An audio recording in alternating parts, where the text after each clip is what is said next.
Today we will learn to create a splash effect in Adobe Illustrator, so let's start. First, take the rectangle tool and cover the full canvas. Choose the black color from the swatch and lock this layer.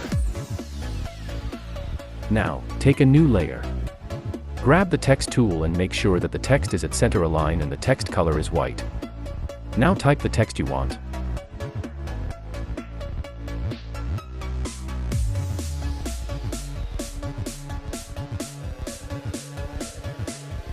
Align the text in the center of the artboard and enlarge it.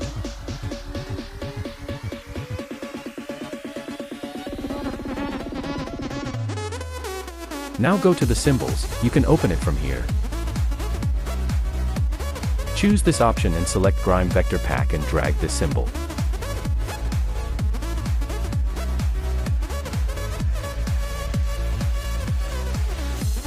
Create 5 copies of this and assign them different colors by double-clicking on it.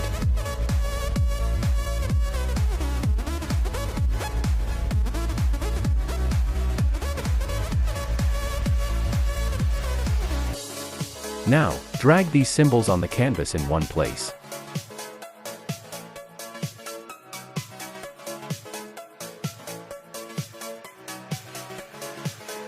Select these symbols and while holding Alt drag them to make a copy.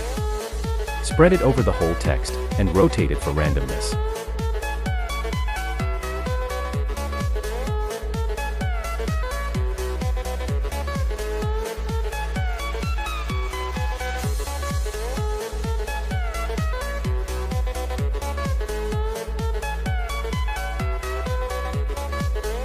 Select the text, right-click, and go to Arrange and Bring in Front.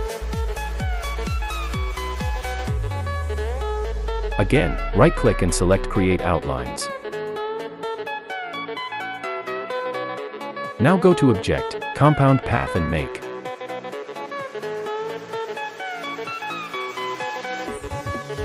Now select All with Ctrl+A and go to Object, Clipping Mask and Make. The color splash effect is ready. Make sure to like and subscribe for more like this.